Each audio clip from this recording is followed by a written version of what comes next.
61과 62과 63과 64과 해서 소요리 문답을 마치고 저는 한 내년쯤에 아마 소요리의 1과부터 33과까지의 내용을 주일날 오후에 조금씩 40분씩 45분씩 또 강론을 하게 되지 않을까. 그래서 오 목사님이 가르치신 것을 우리 다시 복습하는 그러한 시간들이 될 것 같아요. 그 하게 되는 이유는 동영상에 지금 십계명하고 주님이 가르친 기도는 있는데 앞부분이 없는 거예요. 제가 한 게. 그래서 이제 기록을 남기기 위해서 그렇게 하는 거니까 앞부분을 저한테 직접 한번 또 듣기를 원하시는 분은 주일날 오후에 아마 한 내년 후가 되든지 내년 후가 될 거예요.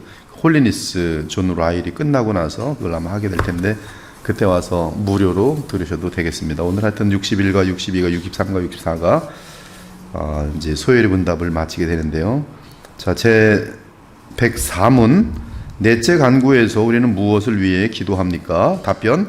넷째 간구인 오늘 우리에게 일용할 양식을 주시옵고 해서 우리는 하나님께서 거저 주시는 선물로 이 생의 좋은 것들 중에서 충분한 양을 받으며 그것으로 하나님의 축복을 누리도록 기도합니다. 말씀 봉독.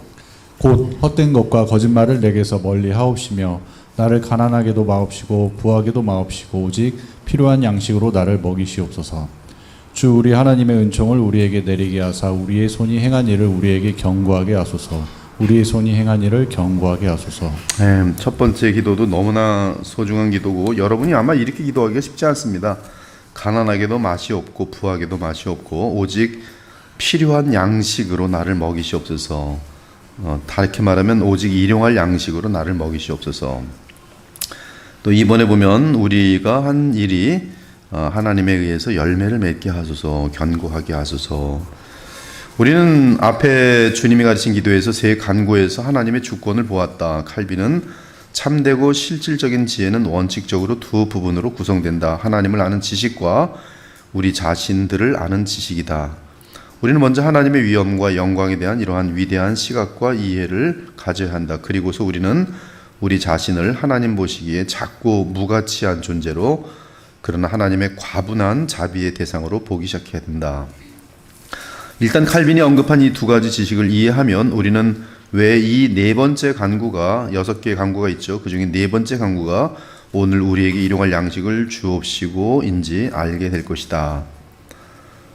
이 간구에 대한 그릇된 견해들, 일용할 양식을 구하는 것보다 죄의 용서나 악에서부터 구원을 위해 간구하는 것이 훨씬 더 중요하다라면서 빵에 대해서 기도하지 않는 것은 영지주의고 이원론적인 사고방식이에요. 상당히 그 영적이고 믿음이 좋다 하는 자들은 일용할 양식, 즉 빵을 위해서 기도하지 않는데 그것은 옳지 않은 것입니다. 그들은 무엇을 먹을까 무엇을 마실까 염려하지 말라 그랬는데 뭐하러 빵을 위해서 기도하는가 그렇게 이야기를 하지만 우리는 내게 필요한 어떤 것들에 대해서 이 땅을 살아가면서 필요한 것들을 주님께 간구하는 것은 그것도 아름다운 것이고 탐욕에서 나오는 것은 안 되지만 탐욕에서 나오는 것이 아닌 내게 필요한 것들을 주님께 구하는 것, 특별히 일용할 양식이라는 그 개념은 사람마다 다 틀립니다. 그 일용할 양식을 하나님께 구하고 받는 것은 굉장히 아름답다는 것이죠. 하나님은 그걸 원하신다는 것이. 우리는 최종 상태가 부활인데요. 부활이라는 것은 육체가 전제된 개념입니다. 즉 육체를 우리가 돌보는 것이 기독교의 총체적인 그러한 가르침이에요. 육체와 영혼을 다 같이 전인격적으로 구원하는 것이 우리의 구원의 목적입니다. 그래서 우리의 구원은 지금은 예수님의 재림 전까지는 영적인 구원이 일단 앞서가지만은 그러나 예수님의 재림과 함께 우리의 육체 구원, 우리의 속량이라는 몸의 속량이라는데 몸의 속량은 우리 모두가 바라봐야 되는 그러한 소망입니다. 네, 이 몸의 소망을 바라보는 것은 곧 우리의 육체도 소중하다는 것이. 사실 우리가 너무 피곤하고 몸이 병들면은 마음으로 기도하고 또 뭐 온 힘을 다해서 섬기려고도 하지만은 그러나 이 건강도 얼마나 감사한지 몰라요. 그래서 건강이란 것도 우리는 계속 기도해 나가면서 지혜를 구하고 또 자신의 몸을 잘 관리하는 것은 대단히 중요한 것입니다. 한마디로 얘기하면 즉 영적인 것이라는 것은 빵이라는 것을 배제하지 않는다는 것이죠. 이 부활체를 뭐라 그러는지 아십니까? 부활체를 성경에서는 신령한 몸이라 그래요. spiritual body. 즉 이것은 그 이원론에서는 이해할 수 없는 단어입니다. 영적인 몸 그런 건 있을 수가 없는 것이. 근데 이 기독교에서는 영적인 몸이 있는 것이에요.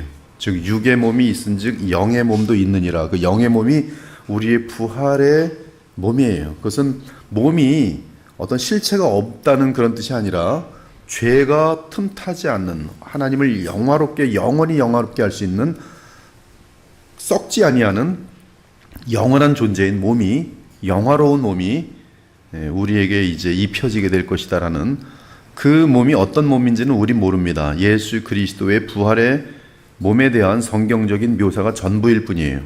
그 몸은 구름을 타고 올라갈 수 있었고 그 몸은 공간이 완벽하게 막혀 있어도 들어갈 수 있었고 그 몸은 엠마오로 내려가는 두 제자가 다시 예루살렘으로 돌아가는 상당히 오랜 기간이 걸리는 그 시간에 이 몸은 상당히 신속하게 도착하는 그런 곳이 있었고요. 그래서 지금 우리로서는 이해할 수 없는 초자연적인 그러한 능력을 가지고 있는 그런 몸인 것을 알 수 있어요. 이제 고린도 15장에 보면 그것은 늙지도 않고 강하고 영광스럽고 죽지도 않을 죽을 수도 없는 그런 몸. 그리고 그 빛의 자녀들이라는 그런 면에서 볼 때 빛은 어떤 죄가 없고 영광이라는 그러한 개념도 있지만 어쩌면 우리의 이 스피리추얼 바디는 빛과 같은 그러한 몸일 가능성도 상당히 많아요. 빛처럼 빠르고 빛처럼 영화롭고 하여튼 그것은 우리가 이제 주님 왜냐하면 예수께서 바울을 만날 때에도 그 영광 속에서 만날 때 그것을 그의 그 부활체의 영광으로 우리는 보거든요. 바울이 부활의 예수 그리스도를 보고 눈이 비늘이 생길 정도로 그렇게 되었기 때문에 하여튼 영적이라는 것은 이 어떤 물리적인 것을 배제한 개념이 아니라는 것이 워치만이라는 이러한 사람들 같은 경우 이원론의 영향을 받을 때 이 영적인 것을 그럴 때 물리적인 것을 배제하는 개념으로 영적인 것을 말하는데 성경은 궁극적으로는 영적이라는 개념은 이 죄가 없는 거룩한 상태 하나님은 영이시니 할 때 그 영 그러면서도 하나님께서 전제하신 사람의 그 어떤 시간과 공간을 창조하실 때에 이 피조물에게 원하시는 것은 영적인 몸이 하나님께서 의도하신 최종 상태라는 것을 우리는 피조물로서 이해하고 있어야 돼요. 즉 죄를 지을 수도 없는 영화로운 죄와 무관한 오직 하나님과 완벽하게 연합될 수 있는 그러한 이 물리적인 부분을 포함한 모든 것 정신세계 어떤 우리의 그 어떤 보이지 않는 세계 이 모든 것들이 영적이라는 것이죠. 그래서 성령이 충만하다는 것은 우리의 몸에 충만한 우리의 영혼과 몸에 충만한 그 전체적인 그런 개념으로 우리에게 말하고 있지 우리의 어떤 다른 개념으로 말하고 있지 않은 것입니다.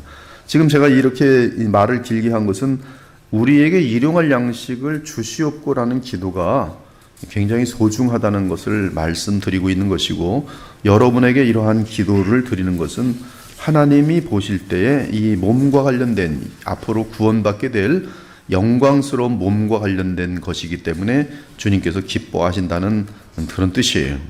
그래서 일용할 양식을 주시옵고 그런즉 너희가 먹든지 마시든지 무엇을 하든지 다 하나님의 영광을 위하여 하라. 우리는 삶 전체를 주께 하듯이 살아야 한다. 그리고 우리는 우리의 일용할 양식 우리가 매일 먹는 음식까지도 영적으로 매우 중요한 문제임을 이해해야 한다. 참 아름다운 내용입니다. 근데 여기서 보면 일용할 양식을 구하는 것이죠. 일용할 양식을 구하는 것은 하나님께서 약속하신 어떤 우리를 지으시고 약속하신 부분에 대한 전제가 들어 있고요. 이것은 일용할 양식만 내게 있다면은 인간은 더 이상의 필요 없이도 자족하고 하나님께서 예비하신 하나님의 나라를 누리는데 부족함이 없다는 것이에요. 제가 아는 어떤 분은 한 달 동안에 자기는 정말 50만 원에 살 수 있대요. 이건 제가 그 옛날에 들었을 땐 정확히 얘기했어요. 나는 30만 원만 있으면 한 달 살아. 1년이면 얼마야? 360만 원만 있으면 1년 사는데 문제가 없어요. 집값까지 내고 어떻게 하는데 살아낸다니까요. 근데 그것만 있으면 일단 일용할 양식이 있다고 합시다. 그 사람에게. 나머지는 이제 기쁨이 충만하면 되는 거예요. 주님과 교통하면서. 그러니까 그걸 자족하는 삶이 일용할 양식이 있으면 우리는 다 있는 것입니다. 그 추가로 있는 것은 우리는 나누기 위해 있는 것이고 또 하나님의 나라를 위해서 더 사용하기 위해서 있는 것이지 사실은 일용할 양식만 있으면 돼요. 자, 올바른 견해인데요. 자, 이 강구가 제시하는 몇 가지 위대한 원칙을 생각해 보자. 먼저 우리는 일용할 양식조차도 하나님께로부터 받을 자격이 없다는 것을 알아야 한다. 엄청 중요한 내용이에요. 사실 구약 같은 데 보면은 먹을 것이 없어서 자기의 새끼를 잡아먹는 사건들도 많이 있습니다. 인류 역사에 보면 지금은 그렇지 않지만 과거에는 이 자식들까지 잡아먹는 사건들이 많이 있어요. 정신이 거의 나갈 지경이 되면서 눈들이 돌아가면서 같이 굶주린 사람들이 이 어떤 공동체를 이루게 되면 네 자식부터 오늘 잡아먹자 하면서 막 싸움도 일어나고 그래서 잡아먹은 일들이 많이 있습니다. 일용할 양식조차도 인간에게는 사실 제대로 주어지지 않는 사람들이 훨씬 많아요. 지금 여러분들은 일용할 양식 먹는 것이 당연하게 직장이 없어도 그렇죠? 집에서 잠만 자도 정보를 통해서 일용할 양식을 좀 받고 있어요. 근데 그런 것이 우리에게 당연하게 여기지만 당연하지 않아요. 그걸 누릴 수 있는 그러한 어떠한 그런 형편에 처해 있는 것은 사실 지금 이 시대에도 그리 많지 않습니다. 밥도 제대로 못 먹고 아이들도 뭐 그런 일들이 얼마든지 비일비재할 수 있는 것이 미국이란 나라가 세계에서 제일 잘 살고 또 복지가 엄청나게 잘 돼 있다 할지라도 거기 뭐 빈민촌 같은 데가 따로 있어요. 개토 같은 데가 있고 슬럼이란 데가 있습니다. 그런 데 가면은 뭐 일용할 양식 보장되지 않은 데가 많아요. 벌써 한 3일째 굶어갖고 겨울에 이제 대도시 같은 데 지나가면은 거기 보면 스팀 올라오는 데가 있습니다. 그 스팀 올라오는데 이 홈레스들이 있어요. 홈레스는 거기서 잠만 자요. 며칠 동안. 마약 같은 거 먹고 쓰러져서 자는 것이죠. 일용할 양식 그런 사람들은 없습니다. 언제 죽을지 뭐 그럼 굶어 죽는 거예요.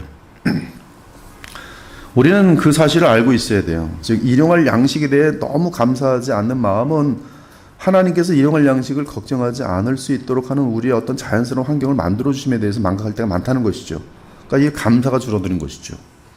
뭐 한국만 해더라도 지금 50년대 또 60년대 보릿고개라는 고개를 지낼 때 제가 말씀드렸지만은 고구마 하나 넣고 7식구가 먹었다니까요. 정말 하나 넣고. 이 사실은 모든 그리스도인이 가장 먼저 이해하는 원칙이다. 우리는 본성상 부패한 죄인이고 하나님의 영원한 진노와 저주를 받기에 마땅하다.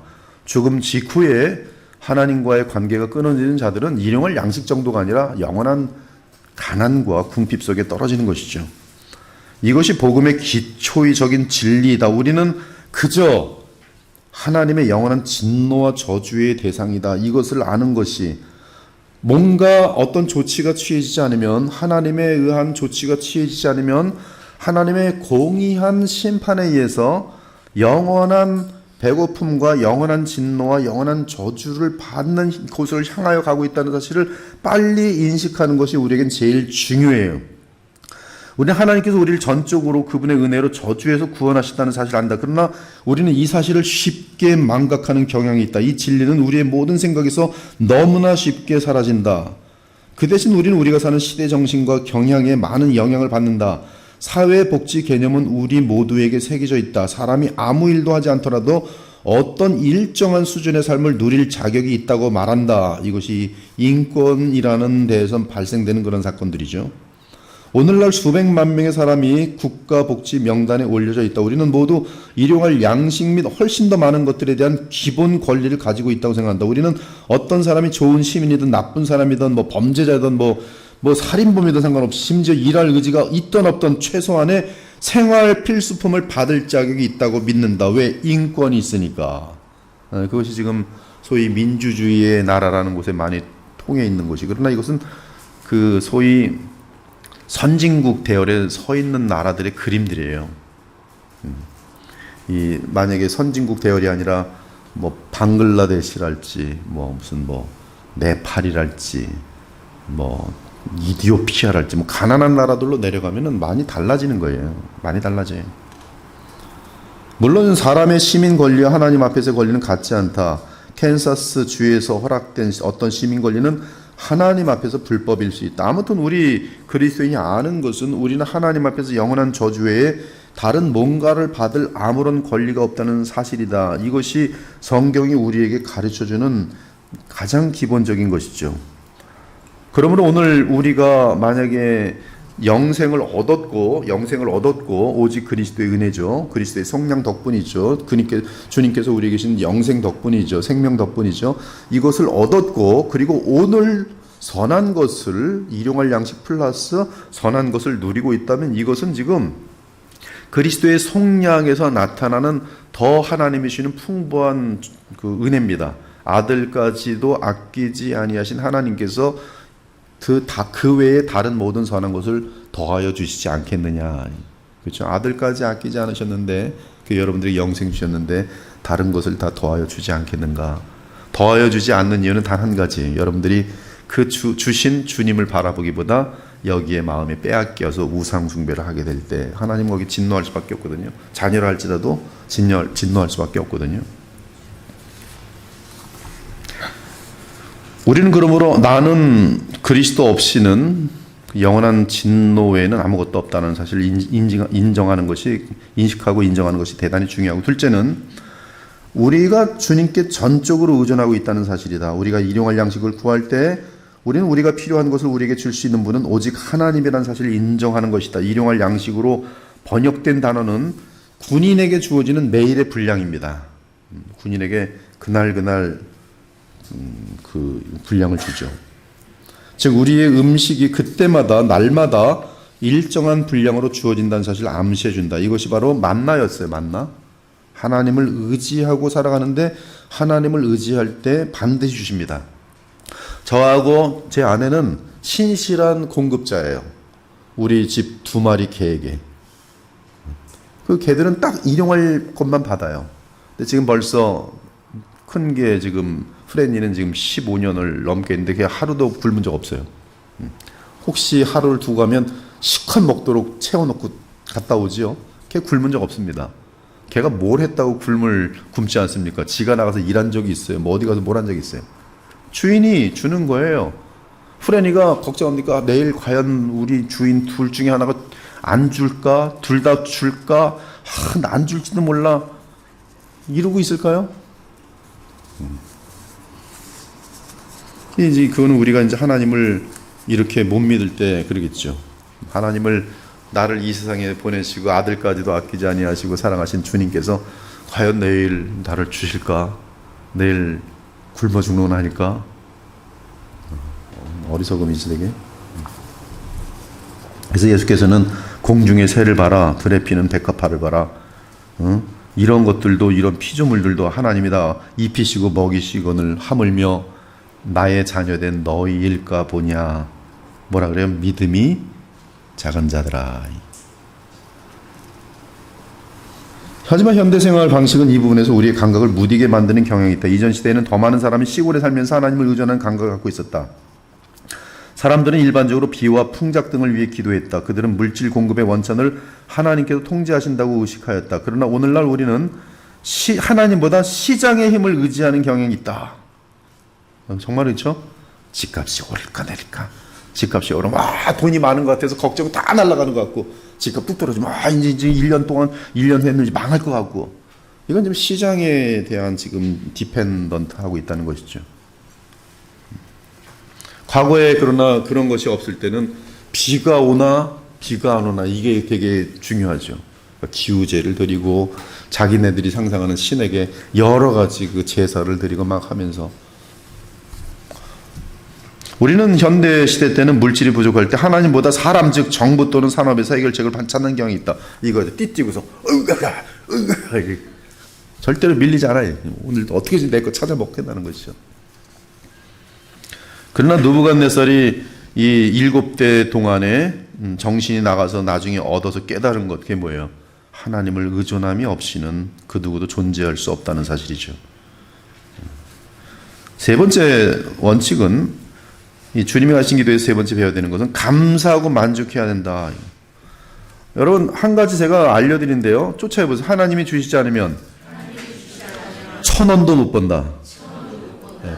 뭐 목사님 농담하십니까? 지금 나가서 그냥 아무데나 뛰어도 그냥 몇만 원 쉽게 하루 벌 수 있는데요. 그게 아니라 하나님이 주시지 않으면 여러분 마이너스로 돼 있어요. 그냥 항상 마이너스로.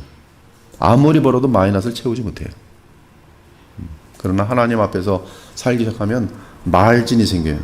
사람이 하루를 살아갈 때, 인생을 살아갈 때 뭐가 많아서 행복한 게 아니에요. 내가 필요로 써야 되는 것보다 조금만 더 많으면 그것이 그 사람에겐 여유예요. 행복이에요. 그것이 5만 원만 더 많아도 실컷 쓰고 5만 원만 남으면 사람은 여유가 생기게 돼 있어요. 베푸는 삶은 그래서 항상 마진이 있기 때문에 기쁨이 넘칩니다. 베풀지 못하는 삶은 어딘가 지금 문제가 있는 거예요. 마이너스인 거예요. 돈이 인컴이 많건 뭐 돈을 어디 가서 뭐 억대 연봉이든 그렇게 중요하지 않아요. 저는 참 많은 사람을 알고 있어요. 억대 연봉 뭐 그런 것도 많이 알고 있어요. 근데 무슨 마이너스예요, 마이너스. 뱅크에 보면 마이너스예요.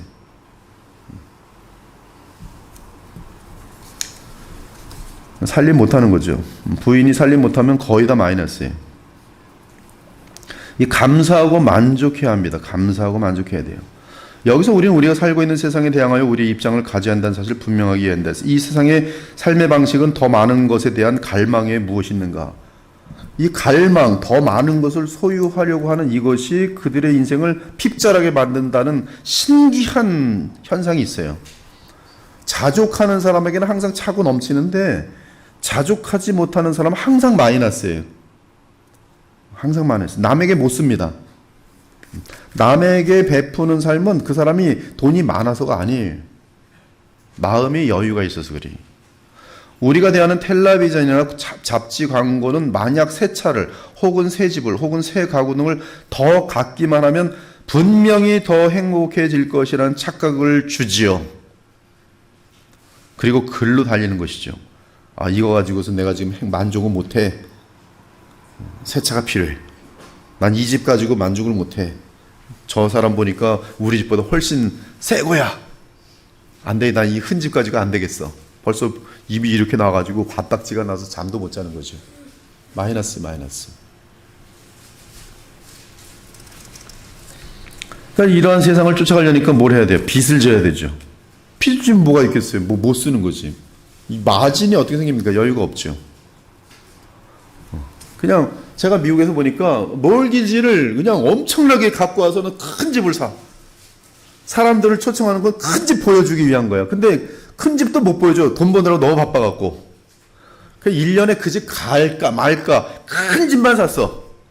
그 온 식구가 돈 버느라고 그 집에 앉아있지도 못해.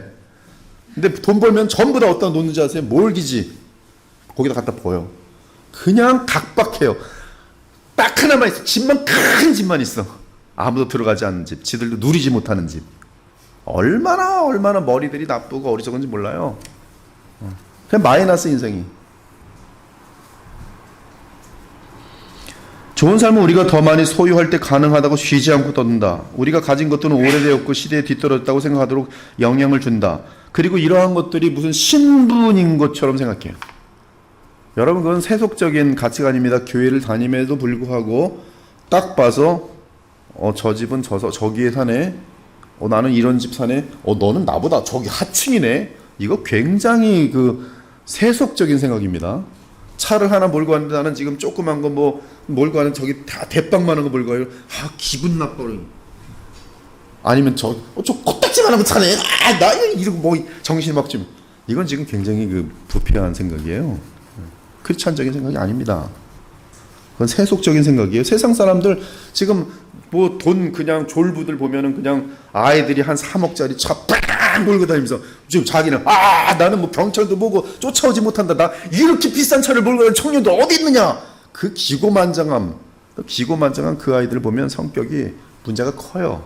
그런 가정에서 어떻게 행복이 있고 거기에 무슨 정상적인 그런 인간관계가 있겠습니까? 다 혹시 거기 붙어 있는 사람이 있다면 돈 좀 더 받을까봐 그냥 견디고 있는 거죠. 즉 우리는 버는 돈이나 재산으로 사람을 평가하는 경향이 있다. 세상은 그렇지만 교회까지도 이러면 이 교회는 야고보서 2장에 보면은 죄 짓는 거예요. 하나님 앞에 사람을 외모로 평가하는 것, 그것은 곧 간음하지 말라 하시니가 살인하지 말라 한 것과 똑같은 것처럼 이 한 범죄를 지으면 모든 법을 어긴 것처럼 너희가 사람을 외모로 취하면 하나님 앞에 차별하여 범죄하는 거예요.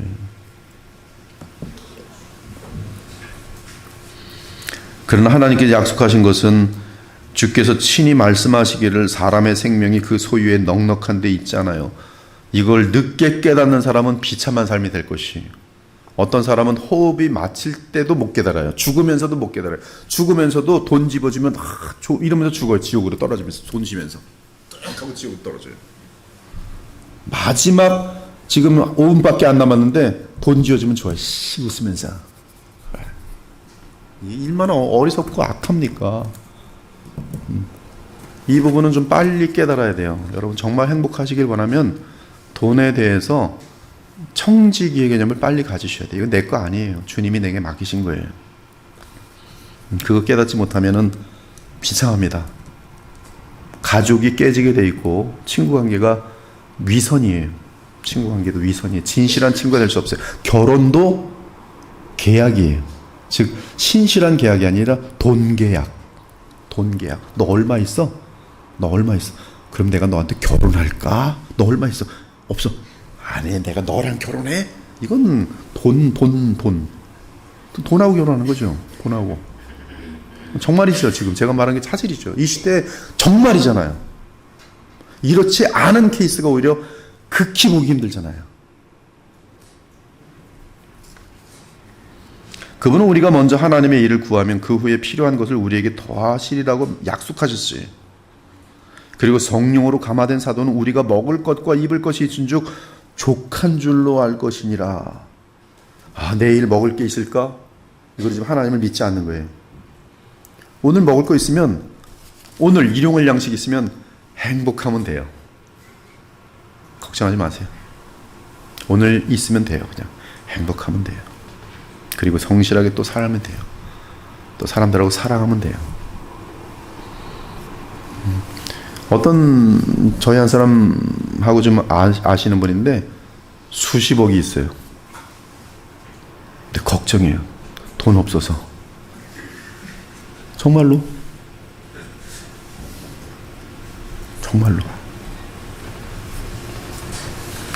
신기해요. 가장 보잘것없고 가장 일반적인 것이라도 우리가 받을 자격이 없는 선물로 인식하고 겸손히 하나님께 구하는 것을 배울 때 우리는 감사와 만족의 삶을 배우기 시작할 것이다. 우리는 지금 우리에게 일용할 양식을 주시옵고 이 기도와 함께 상당히 많은 것을 배우셔야 돼요. 모든 거짓 종교는 인간 중심적인 경향이 있고요. 하나님께서 우리에게 원하시는 것은 하나님을 의지하며 성도들 간에 또 불신자들까지도 공급하며 사랑하는 것이죠. 사랑하는 것이. 이 금욕주의 오류를 건너뜁니다. 추수감사들에 대한 추가 언급으로 결론을 맺으려다. 오늘날 이 부분에서도 우리는 종종 성경적인 관점이 너무나 부족하다. 거짓된 종류의 경건 때문에 하나님께서 그들에게 주신 것을 즐기지 못하면서 그리스도를 믿는다고 고백하는 사람들이 있다. 그래서 이제 그 스님들처럼 중들처럼 뭘 버리면 그렇게 생각하면서 굉장히 영적인 것처럼 생각하는데 그렇지 않아요. 너무 많은 것을 탐욕을 가지는 것은 분명히 죄입니다. 그러나 하나님께서 일용할 양식으로 우리에게 플러스하여 마진이 있게 주시면 자기 수준에 맞게끔 살면서 행복하고 주님만 바라보면서 주님 닮아가면 최고의 행복인 것이에요. 그러므로 성경은 사람이 하나님께서 그에게 주신 바 그 일평생에 먹고 마시며 헤아려서 하는 모든 수고 중에서 낙을 보는 것이 선하고 아름다움을 내가 보았노니 그것이 그의 몫이로다. 즉 내 몫이면 하나님 감사합니다. 그리고 몫을 즐기면 되는 것이에요. 비교하지 말고. 그것이 전도서의 결론입니다. 내 몫에 맞게끔 그것을 즐거워하는 것은 하나님의 선물이라. 그는 자기의 생명의 나를 깊이 생각하지 아니하리니 이는 하나님이 그의 마음에 기뻐하는 것으로 응답하심이라. 이 생의 좋은 것들로 하나님의 풍성한 축복을 받은 가정보다 더 귀하고 아름다운 것이 어디 있겠는가? 하나님께서 스스로 그들의 기업이 되신다는 사실을 즉시 알았을 때 하나님께 찬양 감사를 드리고 또 그들이 즐기는 것들도 하나님께 영광을 올려드리는 그런 아름다운 것들이 될 수 있는 것이죠. 그래서 우리는 오늘도 주신 일용할 양식 가운데 일용할 양식 플러스가 된 모든 것들 속에서 감사하고 남는 것들은 베풀면 되는 거예요. 베풀지 않고 뭘 할까요? 한번 물어볼게요. 베풀지 않고 뭘 합니까? 남았어요. 일용할 양식을 넘었어요. 그거 가지고 뭐 합니까? 아이들 공부시켜야죠. 아이들 공부해서 또 뭐 할 겁니까? 명문대 나오게 해서 학원비를 뭐 남들은 30만 원짜리 하지만 우리는 100만 원짜리 하려고요. 그렇게 해서 뭐 할 겁니까? 끝까지 물어보세요. 그 아이가 명문대 나와서 또 돈을 많이 벌어야겠죠? 그 아이는 돈 많이 벌어서 뭐 할 겁니까? 그 아이도 또 자기 새끼들 나가고 또 이제 학원비 남들 뭐 100만 원짜리일 때 우린 200만 원짜리 해야죠. 그래서 그 손주는 200만 원짜리 학원 해갖고 또 뭐 할 겁니까? 뭐 할 거예요 도대체? 지금 얘기가 돈만 쌓겠다는 얘기뿐이 안 나와요 결론은. 그래서 무슨 선한 일을 남겼습니까? 남기긴 뭘 남깁니까? 그렇게 100만 원짜리 과외시켜서 공부했더니 나중에 부모 알기를 우습게 한다니까요. 분명히 나갑니다. 그 아이들이 어렸을 적에 부모를 존경하고 사랑하는 법을 배우게 하고 남들과 나누는 것을 가르쳐 놓지 않으면 얘들 부모님들 것까지도 나누긴커녕 부모님 거 닭짝같이 빼와가지고 부모 거지 만들어 놓고 도망가 버리죠. 한번 고민해 보세요. 스스로 발등 찍지 말고 인생 지금부터 여러분들이 정신 똑바로 차려야 돼요.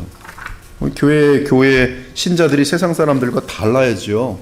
세상은 지금 부모니 자녀들이니 그 돌보지 않습니다. 돌보지 않아요. 그러나 부모 제대로 돌보지 않는 것은 세상 사람만도 못하다고 하나님께서 말씀하셨어요. 바울을 통해서. 교회에서는 그런 일이 발생하면 안 되죠. 절대로. 제105문 다섯째 간구에서 우리는 무엇을 위해서 기도합니까? 답변. 다섯째 간구인 우리가 우리에게 죄 지은 자를 사하여 준 것 같이 우리 죄를 사하여 주시옵고 해서 우리는 그리스도 때문에 하나님께서 우리의 모든 죄를 값없이 용서해 주시기를 기도합니다. 우리는 이렇게 기도하도록 권함을 받는 것은 우리가 하나님의 은혜로 다른 사람들을 마음으로부터 용서해 줄 수 있기 때문입니다. 네, 성경 봉독. 우리는 그리스도 안에서 그의 은혜의 풍성함을 따라 그의 피로 말미암아 속량한 곧 죄사함을 받았느니라.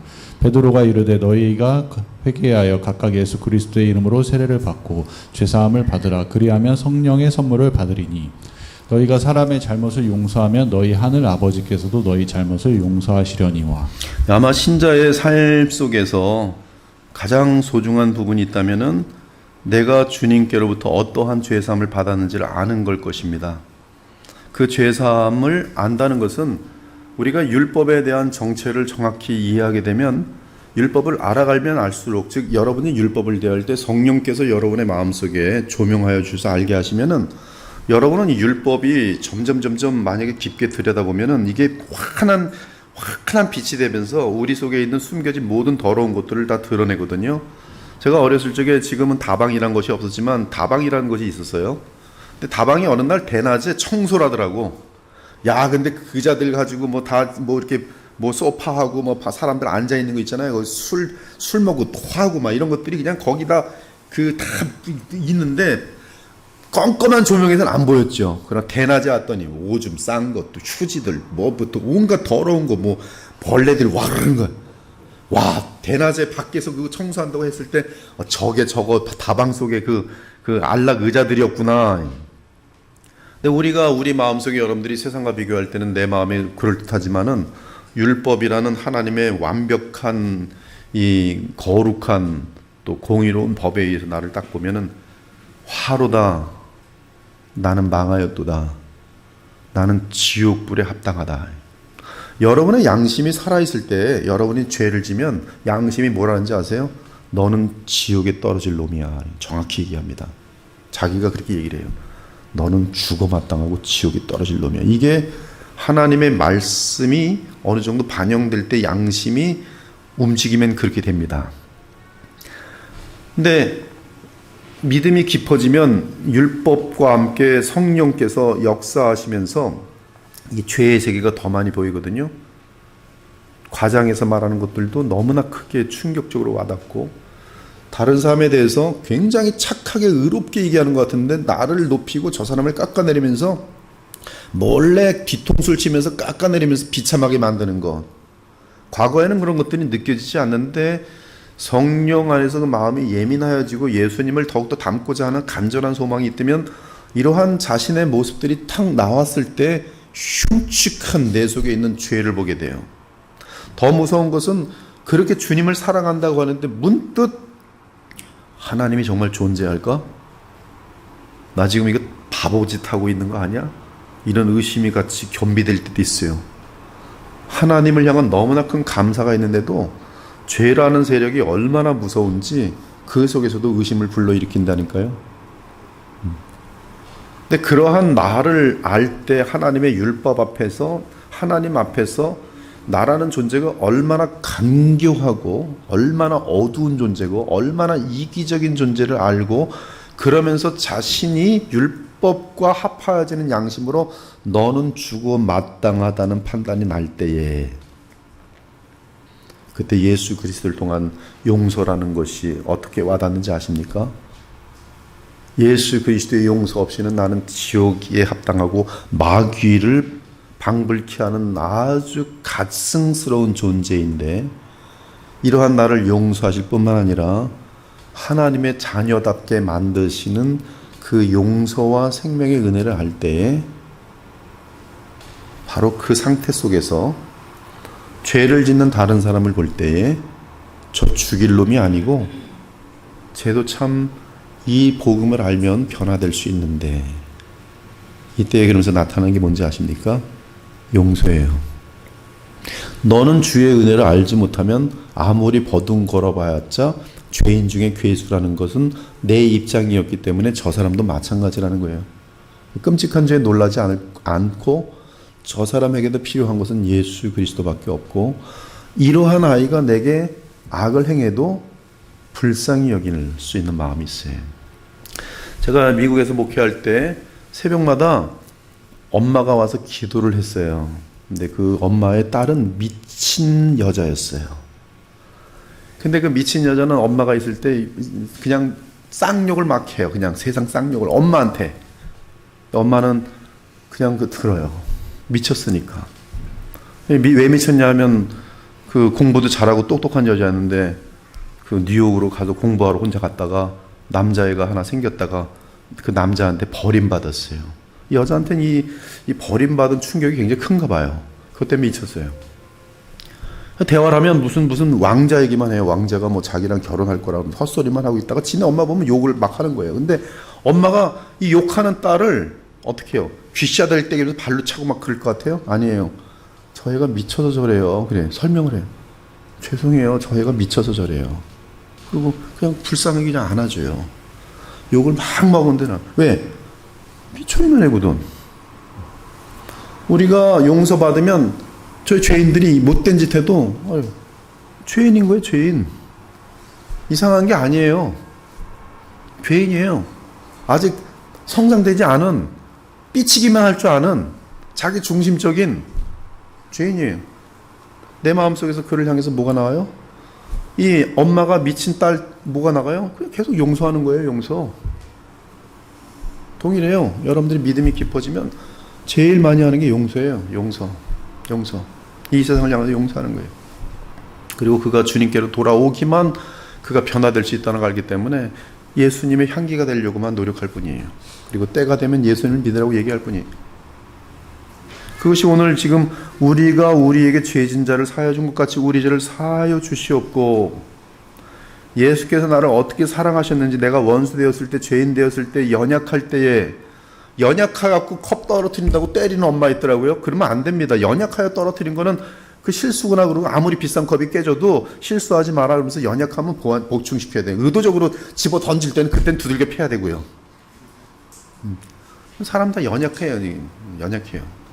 근데 우리가 연약할 때, 원치는 않는데 쓰러질 때, 연약할 때도 사랑해 주셨고, 심지어 원수로 행할 때도 우리를 사랑해 주셨고, 죄만 지을 수밖에 없는 죄인 되었을 때 나를 용서하신 그 예수 그리스도 때문에 그 사랑을 안다면, 그 용서를 한다면 우리는 지금 용서할 수밖에 없는 것이죠.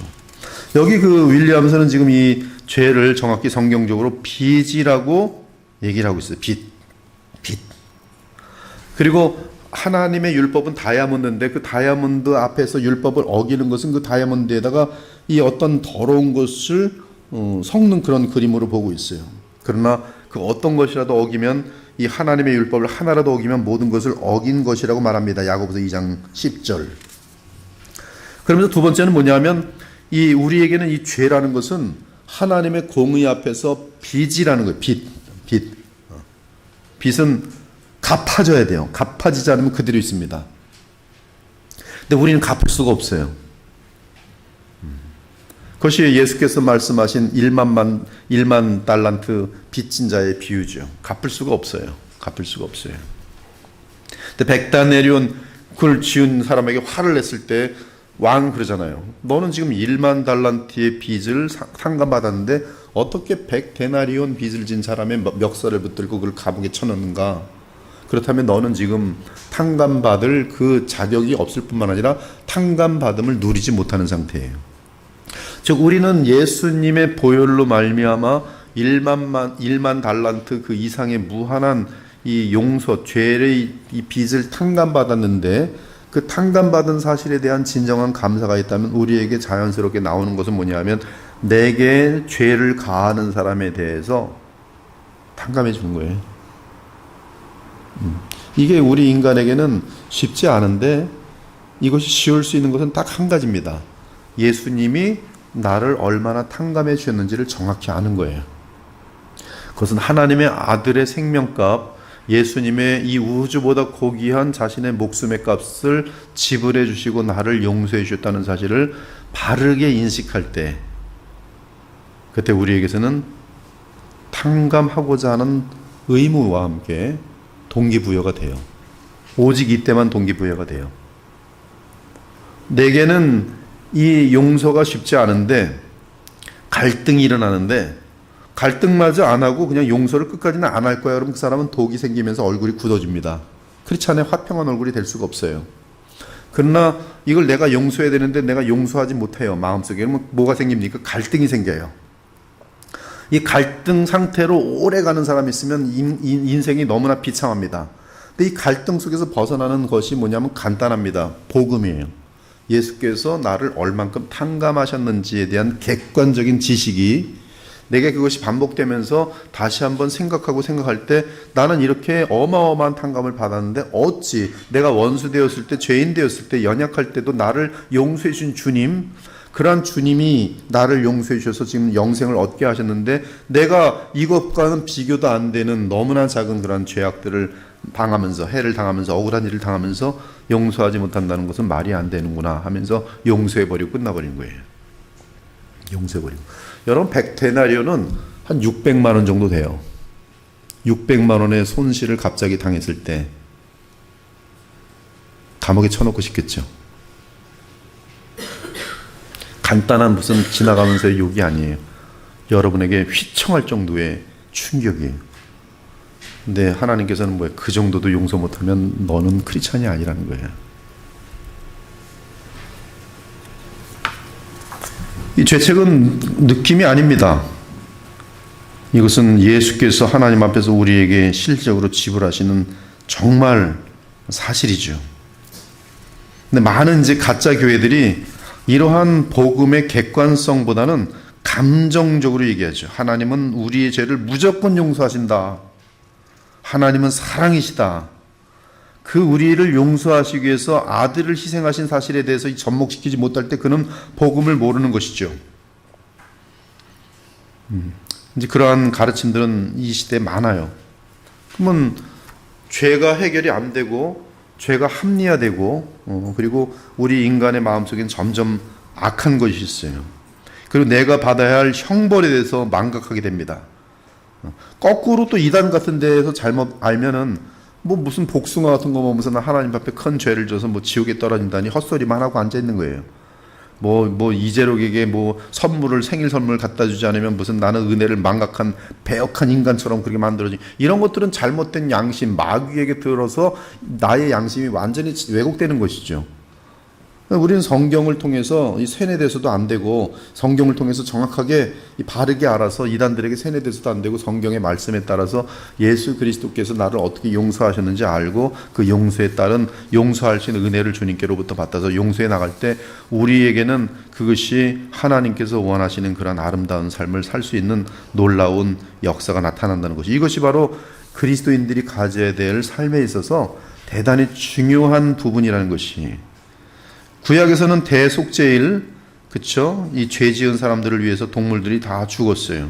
그리고 그때 대제사장이 그 동물의 피를 지성소에 가져가서 속죄소에 뿌릴 때, 속죄소에 뿌릴 때 그때 용서가 주어졌어요. 즉 죄의 근본적인 문제는 나의 죄값을 누군가가 치러야 됩니다. 그 누군가는 예수님밖에 없어요.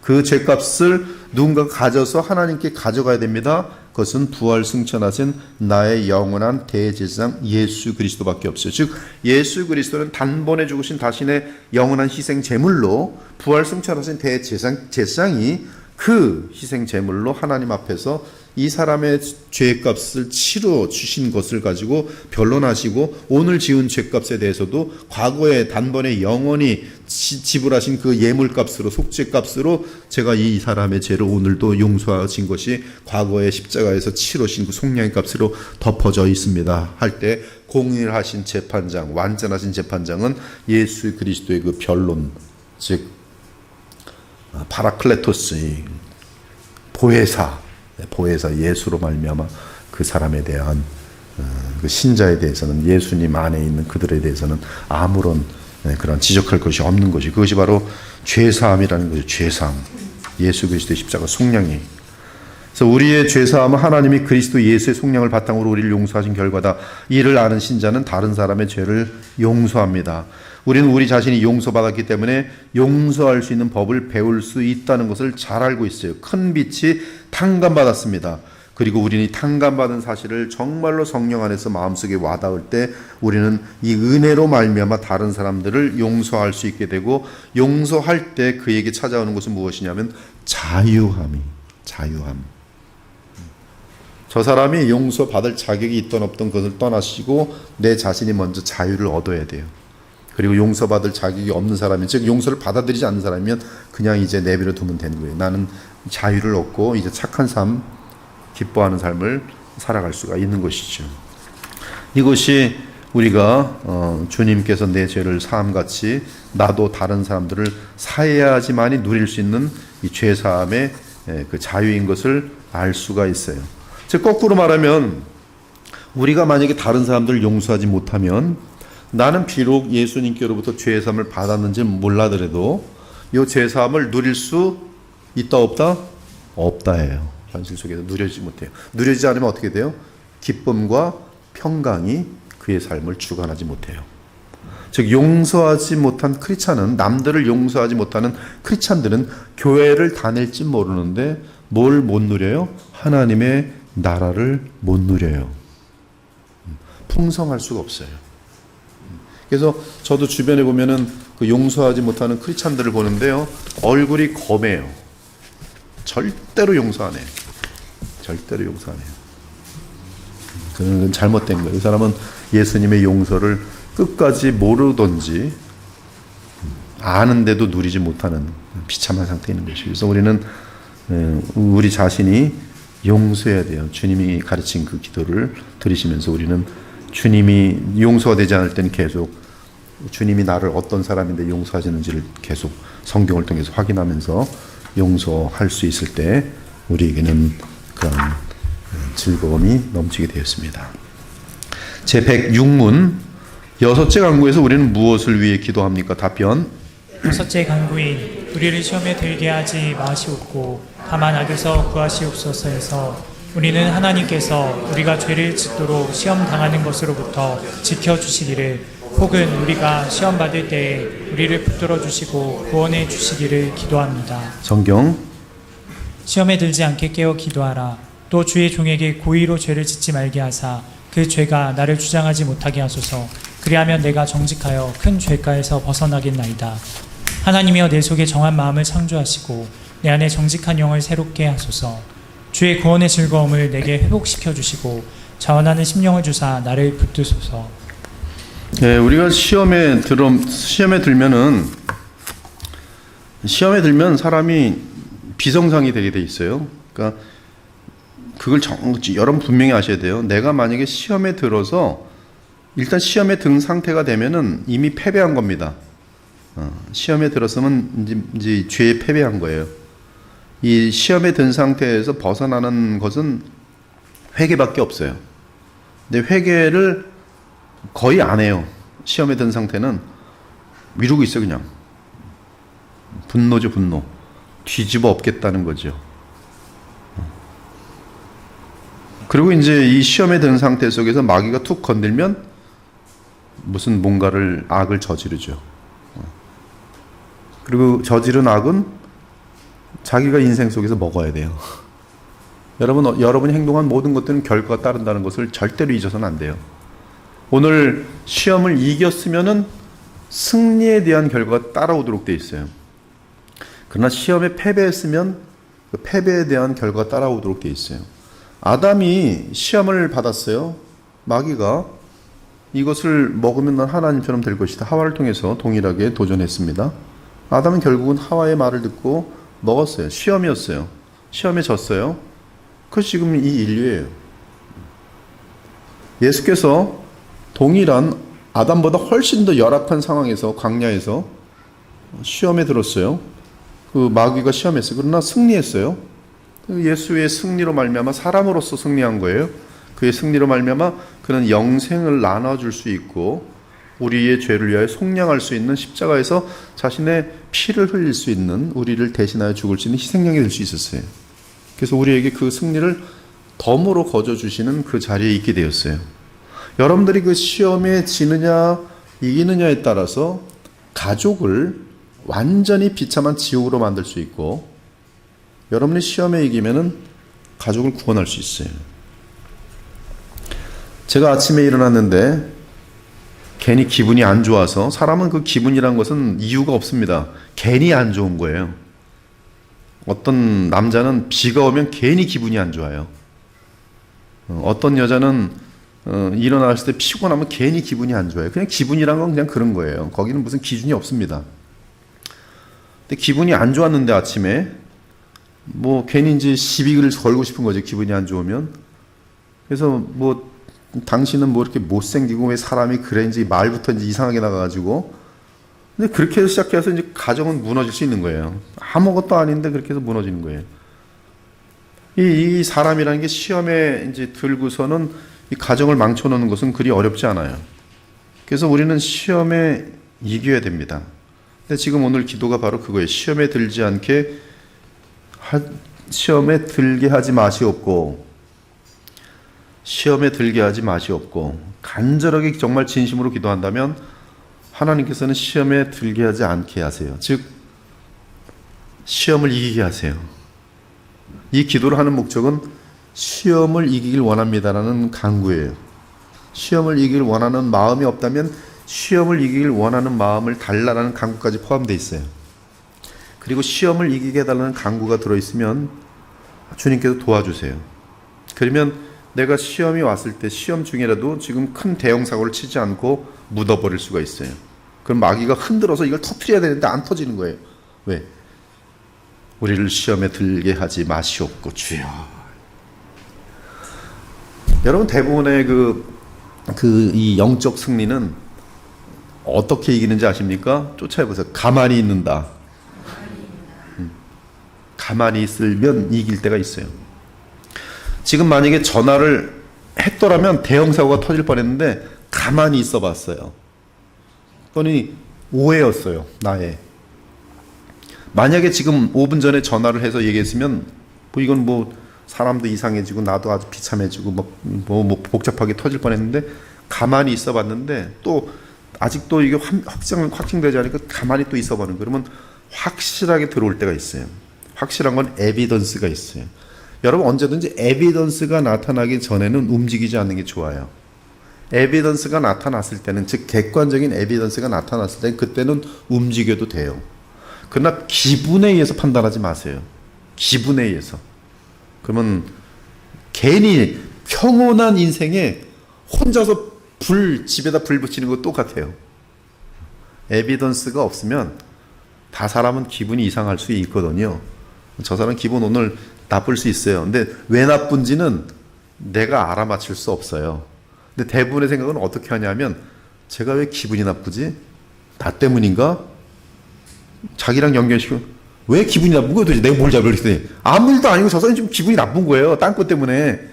뭐 애가 그럴 수도 있는 거고 뭐 그냥 자기 직장 상관하고 갈 수 있는 거고 비가 와서 괜히 기분 나쁠 수 있는 거고 왜 자기랑 연결시킬 필요가 없는 건데 사람은 이상하게 연결시켜서 혼자 뭐 제가 기분이 오늘 나쁜 거 보니까 나 때문에 그런 것 같아. 왜 내가 뭘 잘못했다 나한테 뭐 금서트 다음 가서 같이 가서 괜히 기분 나쁘면 이거 오해가 괜히 생기는 거 아무 일도 없는데. 그러나 이런 에비던스가 없는 가운데서는 아무것도 판단하지 말고 가만히 기다려 보는 거예요. 그럼 기다려 보면 다 드러나요. 이 강구를 이해하려면 우리는 먼저 이 세상에서 하나님의 주권적인 뜻과 결정을 벗어나 발생하는 일은 아무것도 없다는 사실을 기억해야 된다.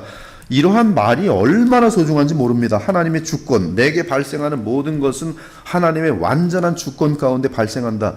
이것 하나를 아는 것은 여러분에게 보통 큰 평강을 주는 것이 아닙니다. 그리고 굉장히 많은 어떠한 마귀가 우리를 흔들려고 하는 것을 아예 초기에 거절해 버릴 수 있는 어떤 힘이 뭐냐면 주님이 허락지 않으시면은 내게는 시험이 있을 수 없다는 사실을 먼저 분명히 마음속에 새겨야 돼요. 그러므로 어떠한 시험이 우리에게 오더라도 그것은 오직 하나님의 정하심에 의해서만 발생해요.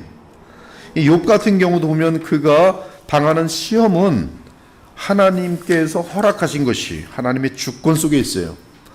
물론 누가 시험합니까? 마귀가 시험해요. 마귀가 시험하도록 누가 허락하십니까? 하나님이 허락하세요. 결국 하나님이 허락하셨으므로 마귀가 시험하는 거예요. 그러면 왜 하나님이 허락하셨을까? 하나님이 허락하신 이유는 그에게 유익을 주기 위해서 허락하셨어요. 마귀는 이 사람을 시험하는데 마귀는 왜 시험을 합니까? 마귀는 그를 흔들어서 하나님과의 관계를 깨뜨리기 위해서 시험해요. 즉 동일한 시험에 칼빈의 기독교 강요에서 나오는 것처럼 동일한 시험에 하나님의 선하신 의도와 마귀의 악한 의도가 동일한 사건에 겹쳐 있도록 되어 있어요. 모든 사건은.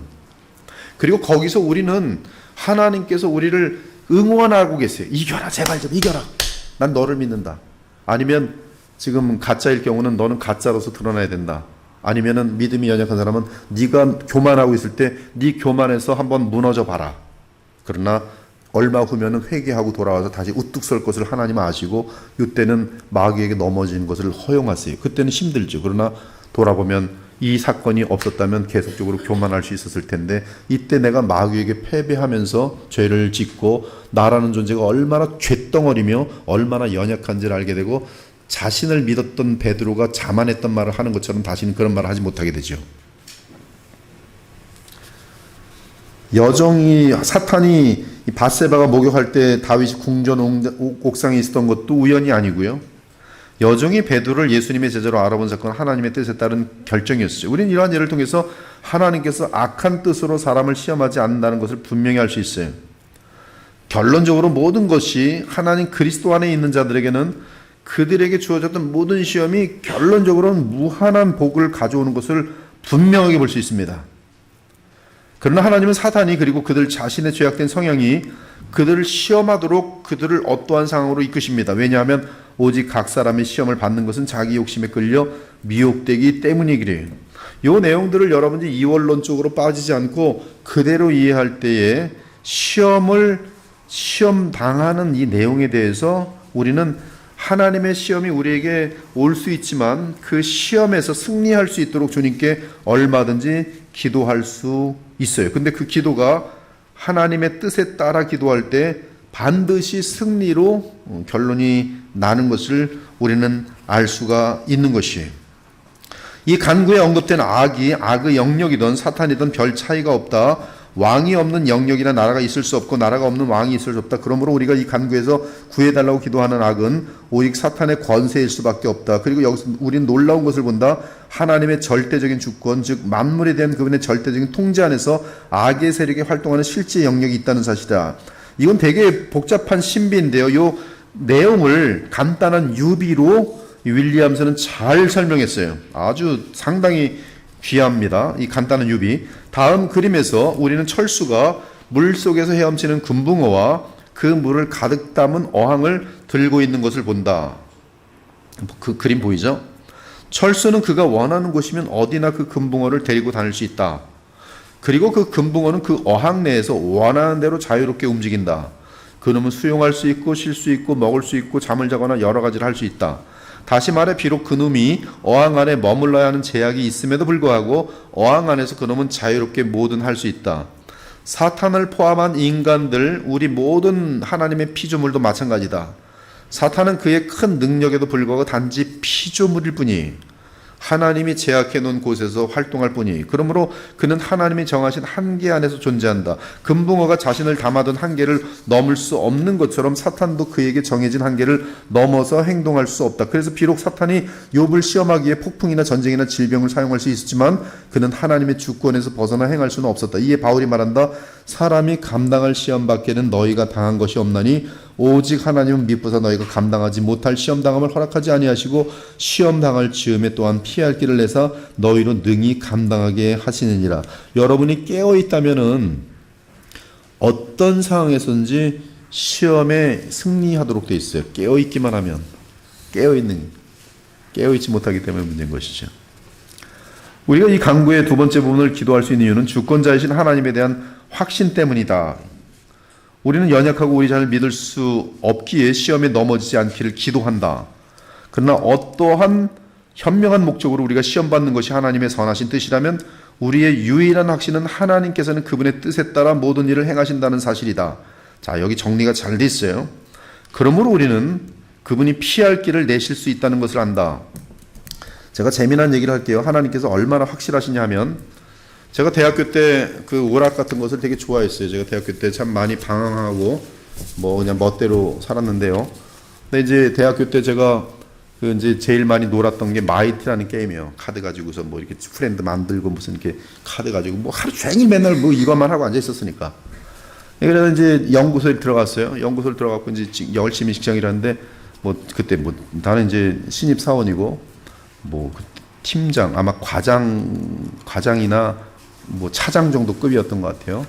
또 어떻게 대화하다가 뭐 자기도 마이티를 칠 줄 알고 막 그런데요. 그래서 나도 칠 줄 아는데 했더니 이 사람이 갑자기 오늘 나랑 치재요. 나 지금 마이티 치고 싶은 생각이 없거든요. 근데 이 말 안 들으면 지금 나의 팀장인데 아주 굉장히 그 사회생활이 복잡해지겠더라고요.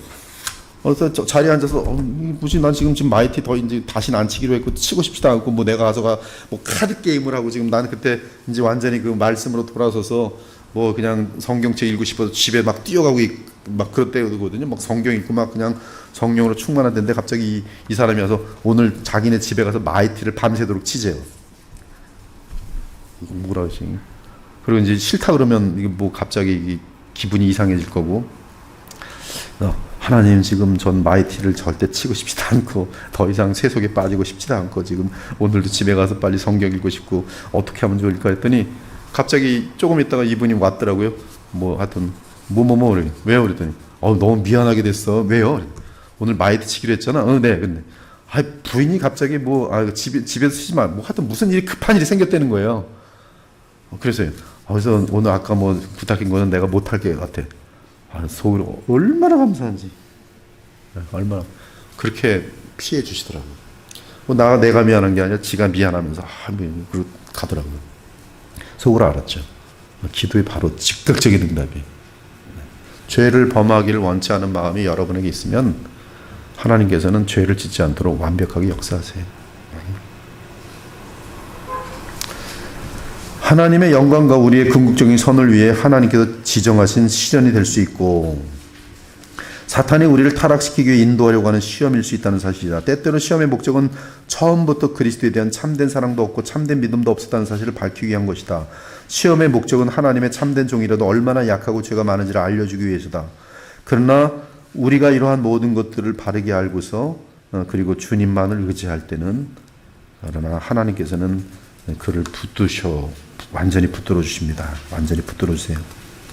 결론적으로는 예수님께서도 시험에 대항하여 기도하셨는데 우리는 예수님보다 얼마나 연약하고 죄가 많은 존재로서 얼마나 기도가 필요하겠는가. 즉 기도는 내가 원하는 것을 구합니다, 구합니다, 비나이다, 비나이다, 이걸 주시옵소서, 그런 세속적인 것을 얻기 위한 것이 아니라 시험에 들지 않게 하기 위해서. 제가 여기 지금 오늘도 여러분에게 강의하잖아요. 제가 강의하기 전에 여기 와서 적어도 뭐 1시간 전, 아니면 또 벌써 강의 전에도 여기 또 스태프들 만나기 전에 또 한참 전에도 또 기도를 해요. 근데 그 내용이 상당히 많은 부분이 뭐가 있는지 아세요? 말에 실족함이 없도록 도와달라요. 말에 실족함이 없도록. 저도 모르게 툭 튀어나가는 말 한마디에 누군가 실족하면 지금 이 강의는 은혜가 되지 않거든요. 실족하지 않게도 계속 주님 오늘 말 실족하자. 저도 모르게 나가는 말에 대해서, 그러니까 성령께서 인도해 주셔서 성령으로 말씀할 수 있도록. 어떤 때는 대단히 아픈 말을 할 것이고 어떤 때는 어우러는 말을 할 것인데, 이게 조금만 제 생각이 들어가고 나를 높이려 하거나 잘못되면 말이 툭 나가면서, 여러분들 다 영적인 존재이기 때문에 순식간에 분별이 되거든요. 지금 목사님이 지금 뭐 건강한 건지 건강하지 않은 건지. 답은 뭐예요? 실족하지 않고 실수하지 않는 길은 딱 하나밖에 없어요. 혀 같은 경우, 특히 혀로 실수하지 않는 거, 기도밖에 없어요. 기도. 계속 깨어있는 거예요. 여러분이 누굴 만날 때 계속 기도하셔야 돼요. 지금 주님 실수하지 않게 없어서, 제 혀를 붙들어 주옵소서, 주님이 원하시는 말만 계속 속으로 기도하는 거예요. 시험 들지 않기. 악인들을 만날 때, 세상 사람 만날 때, 오랜만에 친척들 만날 때, 친척들 오랜만에 만나서 개판치고 싸울 때가 얼마나 많은지 몰라요. 실수하지 말아야 돼요. 계속.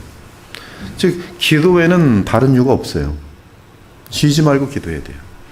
시험에 들지 않으려면 쉬지 않고 기도해야 돼요. 여러분을 전형적으로 넘어뜨린 어떤 죄의 부분이 있을 수 있어요.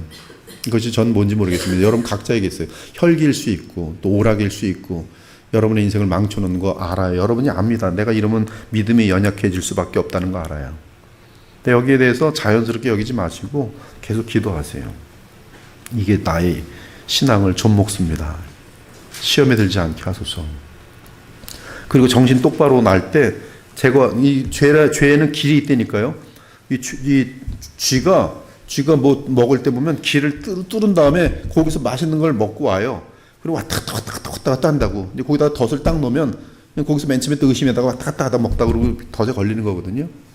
그러니까 여러분들이 죄를 짓는 것이 항상 길이 있어요. 가봤기 때문에 아는 거예요. 가보지 않았으면 이 생소한 길은 잘 안 가도록 돼 있습니다. 근데 죄를 짓는다는 것은 지금 이 죄가 지금 길이 있는 것을 알고, 예배 드리고서는 이제 안 가야지 그러는데 좀 이제 마음이 드시면 아이 무슨 가지 이러고서 또 가서 자기의 그 양심에 걸리는 행동들을 하고, 그러면 거기에 대한 또 성장이 되지 않는 것이죠. 이걸 막는 것은 기도밖에 없어요. 기도예요. 내가 정말로 시험을 피하고 사탄을 이기고 싶어서 진심으로 하나님께 간구한다면, 맨 마지막 부분이 얼마나 중요한지 몰라요. 만약 우리가 진심으로 간절한 마음으로, 이 진심으로 간절한 마음으로 갖는 것, 이것도 말씀과 함께, 이러한 배움과 함께, 성령의 역사와 함께 이런 걸 듣고 간절한 마음을 가지고 간구하고 기도하면 이미 절반은 승리한 것이다. 내가 정말로 시험을 피하고 사탄을 이기고 싶어서 진심으로 하나님께 간구하면 그 전쟁은 이미 승리한 것이. 그렇다면 이 간구는 내 자신을 믿지 아니하고 세상을 이기는 승리를 얻고자 하는 연약한 죄인들을 위한 기도다. 주여 시험에 들지 않게 하옵소서. 자, 107문 마지막 질문입니다. 주기도문의 결론은 우리에게 무엇을 가르쳐 줍니까? 주기도문의 결론이 나라와 권세와 영광이 아버지께 영원히 있사옵나이다. 아멘은 우리가 기도할 때 오직 하나님께로부터 격려를 받도록, 그리고 우리의 기도로 나라와 권세와 영광을 그분에게 돌리며 그분을 찬송하기를 가르칩니다. 그리고 우리의 소원과 기도 응답에 대한 확신의 증거로서 우리는 아멘이라고 말합니다. 성경 봉독. 우리가 주 앞에 간구하옵는 것은 우리의 공의를 의지하여 하는 것이 아니오 주의 큰 긍휼을 의지하여 함이니이다. 주여 들으소서. 주여 용서하소서. 주여 귀를 기울이시고 행하소서. 지체하지 마옵소서. 나의 하나님이여 주 자신을 위하여 하시옵소서. 여호와여 위대하심과 권능과 영광과 승리와 위엄이 다 주께 속하였사오니 천지에 있는 것이 다 주의 것이로소이다. 여호와여 주권도 주께 속하였사오니 주는 높으사 만물의 머리이심이니이다. 우리 하나님이여 이제 우리가 주께 감사하며 주의 영화로운 이름을 찬양하나이다. 아멘. 주 예수여 오시옵소서. 네, 얼마나 아름답고 귀한 말씀인지 모릅니다. 하여튼 이 기도문은 지금 여러 가지로 여기가 성경에 들어있는가 안 들어있는가에 대한 그러한 논란이 있지만은, 그러나 지금 이 담겨져 있는 이 내용은 성경 전체와 화합이 되고 어울리고 또 우리 개혁주의의 근본 정신하고 잘 맞기 때문에 여기에 대해서 우리가 기도에 같이 넣어서 주님이 가르친 기도로 드리는 것은 합법하다는 내용을 먼저 다룹니다. 그러면서 적절하다고 보는 이유, 이것을 지금 우리가 당연히 주님이 가르친 기도에 넣어서 마지막에 나라와 권세와 영광이 아버지께 영원히 있사옵나이다 아멘 하고 기도하는 것이 적절한 이유는 이 부분을 세상에 대한 하나님의 관계라는 관점에서 볼 때 적절하다는 것이요. 우리는 하나님께서 그분의 능력의 말씀으로 짧은 엿새 동안 만물을 창조하셨다고 믿을 뿐만 아니라 지금도 하나님께서는 그분의 모든 피조물과 그들의 모든 행동을 주관하신다고 믿는다. 우연히 일어나는 것은 없다. 그분의 통제를 벗어나는 독립적인 기관 없다. 그분은 하늘의 군대들과 땅의 거민들 가운데서 그분의 뜻을 행하신다. 이 기도를 드린 이유는 하나님의 구원 사역의 전체적인 측면에서 마찬가지다. 칼빈주의 교리인 인간의 전적 타락과 그에 따른 무능력, 아버지의 영원하고 무조건적인 선택, 예수 그리스도 우리 주님의 특별하고 명확하고 제한적인 속죄, 성령의 효과적이고 저항할 수 없는 은혜, 그리고 성도의 보존과 견인, 이 모든 것은 하나님의 최고 우월성, 그분의 최고의 주권성을 인정하는 다양한 방법일 뿐이다. 그것들은 오직 하나님만이 우리의 구원자시며 우리 자신이 아니라는 사실을 표현하는 것에 지나지 않는다. 또 나라와 권세와 영광이 아버지께 영원히 있사옵나이다 아멘, 이 기도가 마땅히 해야 되는 이유는 예배와 섬김의 영역에서도 마찬가지다. 우리가 참되신 하나님을 예배하는 합당한 방법은 하나님께서 친히 정해 주셨으므로 그분 자신이 계시하신 뜻에 의해 제한된다. 그러므로 사람들의 상상이나 구한 또는 사탄의 제안에 따라 어떤 가견적인 구상을 사용하거나 성경에 규정되어 있지 않는 다른 방법을 따라 하나님을 예배할 수 없다. 우리는 예배의 규정적인 원리에 대해서 충분히 다뤘습니다. 예배는 하나님이 정하신 것으로만 예배할 수 있는 것이에요. 우리는 예배의 영역에서 단지 하나님의 최고의 주권성 또는 우월성을 주장한다.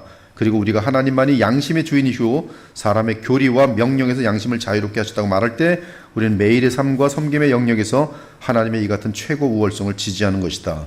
나라와 권세와 영광이 아버지께 영원히 있사옵나이다 아멘. 그렇다 우리는 교회 정치의 개혁주의 관점 역시 이 원칙의 적용이라고 말할 수 있다. 주 예수께서 왕이시며 그분의 교회의 머리라고 말하는 것은 교회와 예배에서처럼 다스림에 있어서도 최고 우월성은 하나님과 그리스도께 속해 있다고 고백하는 또 다른 방식이다. 그러므로 이제 우리는 이 모든 하나님의 주권을 인정하는 그런 입장에서 이제 주님이 가르친 기도를 다 배웠어요. 결론은 뭡니까? 우리는 이 기도를 삶의 모든 영역에서 기도를 항상 드리면서 이 깊은 의미를 알고 드려야 되는 것이. 근데 이 기도를 드릴 때 불일치하는 사람들이 있어요. 그것은 뭐냐면 알미니안주의들이. 알미니안주의는 이 기도의 필요성을 없앱니다.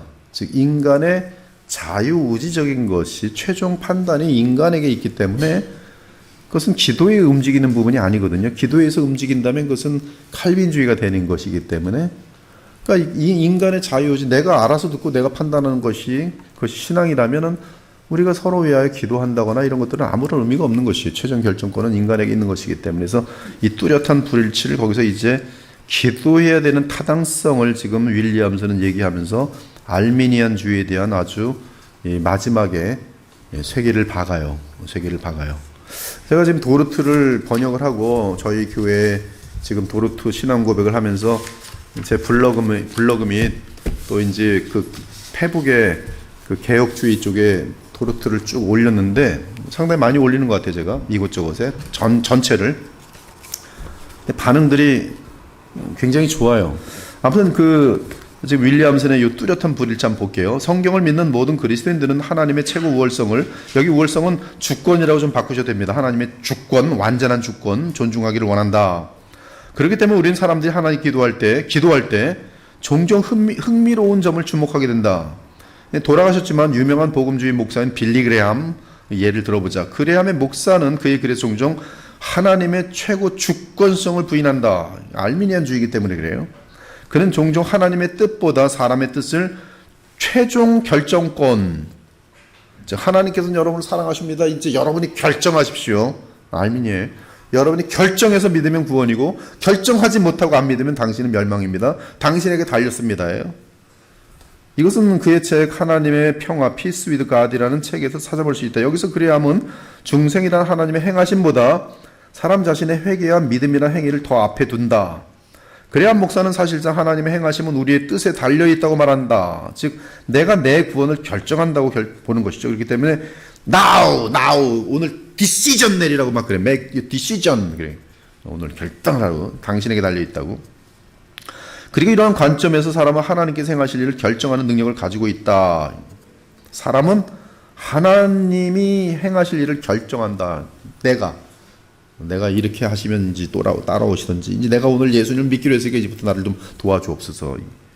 그러나 흥미로운 점은 그레함 목사가 기도할 때 그는 종종 그의 마음속 깊은 곳에서 이러한 하나님의 최고 주권성을 인정하고 있음을 자주 보여준다. 즉 기도하지 않아야 정상인데 빌리 그레함도 기도하더라는 것이 이 사실을 보여주는 것이 위 그램의 핵심이다. 참된 신자가 무릎을 꿇고 기도할 때마다 하나님의 최고 주권성에 관한 이러한 인식은 어떤 식으로든 이 사람의 잘못된 생각 습관과 심지어 잘못된 교리를 파괴하는 것처럼 보이기 때문이다. 즉 잘못된 생각 습관, 알미니안적인 생각 습관, 잘못된 교리, 심지어 잘못된 교리, 알미니안 교리예요. 그걸 파괴하는 것처럼 보이기 때문이다. 따라서 그레함 목사처럼 하나님께서 하실 수 있는 일을 결정하는 능력은 사람의 자유의지에 있다고 하는 알미니안 교리를 고백하는 사람이 기도에 있어서는 하나님 도와주옵소서, 하나님 저 사람을 구원하여 주옵소서. 그러면 저 사람을 구원하여 주옵소서 할 때 그 기도는 저 사람의 구원의 주권이 누구에게 있다는 거예요? 하나님께 있다라는 자기도 모르는 고백이란 말이죠. 그건 지금 모순이라는 것이죠. 알미니안주의하고. 그 사람은 사람이 회개하고 믿을 수 있도록 하나님께서 다른 사람의 마음을 변화시켜 달라고 종종 간구할 것이다. 이거 자체가 알미니안 그 가르침하고 완벽하게 충돌하는 내용이거든요. 더욱이 그 사람은 어떤 사람이 회심했다는 사실로 종종 하나님께 감사할 것이다. 그는 자신이 공헌한 알미니안 신학에 따라 하나님께서 일을 하시도록 허락함으로 축하받아야 할 사람은 오히려 그 사람 자신임에도 불구하고, 즉 알미니안은 내가 구원받은 궁극적인 요인은 나거든요. 그 내가 지금 잘했다는 것이죠. 그래야 구원받는 거거든. 내가 오늘 결정했으면 내가 잘한 거거든. 근데 그가 구원받으면 하나님께 감사하더라는 거예요. 그 사람 칭찬하지 않고. 이게 지금 불일치 모순이에요. 모순. 이것은 모순이다. 반면에 하이퍼 칼비니즘이라는 게 있어요. 하나님께서 다 알아서 하시겠지. 우리가 기도할 필요도 없어요. 이것은 또 성경에 대한 그런 프랙티컬 에티스트, 실천적인 무신론자지요. 하나님의 명령을 불순종하는 것이죠. 우리는 기도해야 돼요. 칼빈주의자이기 때문에 하나님의 주권과 자비에 그 사람의 구원이 달려있다는 것을 우리는 믿기 때문에 주님 저들을 불쌍히 여겨 주옵소서, 제가 저들에게 구원을 제시할 수 있도록 용기를 주시옵소서, 기회를 주실 때 내가 이렇게 해서 그리스도의 향기가 되거나 그에게 나의 신앙을 고백할 때 주님 저를 구원하여 주시옵소서. 이 기도와 함께 우리는 기도를 드림과 함께 기도를 드려야 되고요. 또한 실적으로 우리는 그들에게 복음을 전해야 되는 그러한 이 하나님의 말씀 순종에 대해서 하지 않을 때 그것은 잘못된 칼빈주의라는 것이죠. 그러나 우리가 하나님의 그 권한과 그분의 말씀의 권위를 인정한다면 우리는 결국은 기도하는 칼빈주의자들이 가장 아름다운 거예요. 열심히 전도하는 칼빈주의자. 모순되지 않습니까, 목사님? 그것은 모순이 아니라 하나님께서 이것도 분명히 알려주셨고, 그러나 너희들은 때를 얻든지 못 얻든지 말씀을 전파하라. 모든 민족에게 가서 말씀을 전파하라. 복음을 전하는 발이요, 그 발이 어찌 그리 아름다운지요. 이걸 왜 했을까요? 그들의 영혼 구원의 영광을 그 사람에게 허락해 주시기 위해서요. 바로 네가 수고함으로 얻은 열매라. 누가 그를 구원했어요? 하나님이 구원했어요. 그러나 누구를 사용하셨어요? 우리 인간들을 도구로 사용하셨어요. 그 영광을 누구에게 주세요? 하나님께서는 하나님이 구원하시고 그에게 영광을 주세요. 그래서 바울에게 말하죠. 너희의 면류가 아니라. 그래서 이 마지막에 바로 기도가 우리의 칼빈주의자들, 개혁주의자들에게는 살아 꿈틀거려야 되는 가장 중요한 부분이라는 거예요. 무슨 기도를 드려야 됩니까? 예수님이 가르쳐 주신 기도를, 그 뜻을 정확히 알고 자주 기도를 드려야 되죠. 제가 말씀드렸죠. 여기다가 이제 덧입히는 거예요. 덧입히는 거예요. 이 기도의 구성을, 여러분 이 기도 구성을 놓치면은 우리의 기도는 이방인의 기도로 빠져버립니다. 예, 이 기도를 가르쳐 달라고 제자들이 말했어요. 제자들이 기도를 모르는 게 아닙니다. 제자들이 느끼는 거예요. 주님께로부터 기도를 배우지 않으면 우리는 고작 이방인의 기도, 저 이상한 그 컬트 사교들이 행하는 동일한 기도밖에 할 줄 모르는 자신들 보면서 주여 우리에게 기도를 가르쳐 주소서. 그리고 주님이 기도를 가르쳐 주셨어요. 그러면 이 기도를 배우셔야 돼요. 근데 이 기도 안 배우면 여러분의 기도는 저기 그 신천지 이만희가 기도하는 기도나 이단들이 기도하는 기도나 알미니안들이 기도하는 기도나 엉뚱한 기도를 여러분들이 할 수 있게 되는 거예요. 아니면 뭐 비나이다 뭐 산신령의 비나이다 똑같은 기도를 하고 앉아 있는 거예요. 그러나 이 기도를 배우고서 이 기도를 자꾸 마음속에 깊게 묵상하고 여기다가 이제 살을 덧붙이면서 여러분의 삶에 맞게끔 기도를 바꾼다면 여러분의 기도는 주님이 가르친 기도로서의 아름다운, 그리고 능력 있는, 힘 있는, 그리고 정교한, 하나님께서 기뻐하시는 그런 기도가 되는 것이죠. 삶의 모든 영역에서 기도로 살아야 한다. 이거 이제 읽고 마치겠어요. 역설은 이것이다. 모든 이해를 뛰어넘는 기쁨과 평안을 우리가 알기 시작하는 것은 우리가 하나님의 최고 주권성이라는 이 개념, 이 진리를 이해할 때 가능하다. 요리문답은 우리는 기도로 하나님의 위로를 받는다고 말한다. 우리는 단지 이해를 더할 수 있을 뿐이고 우리는 이 동일한 놀라운 진리로부터 삶의 모든 활동에서 격려를 받아야 한다. 그리고 우리가 우리의 기도로 나라와 권세와 영광을 그에게 돌리며 그를 찬송하는 것처럼 우리의 삶의 모든 부분에서 동일하게 기도하는 것을 배워야 한다. 그것이 교육이든 정치든 사업이든 기도하는 것을 배워야 한다. 하나님께 또 주님의 나라의 권세와 영광에 돌리는 것이죠. 이것을 다르게 표현해보자. 우리는 집단적이고 공동체적인 것에 관심을 버리고 오직 사적이고 개인적으로만, 그리고 우리가 생각하는 어떤 특정 영역에서만 그리스도인이 되려고 한다. 현대 생활과 문화의 광대한 영역은 느리지만 분명히 세속화되어 왔다. 그리스도와 하나님의 말씀은 제해되어 왔다.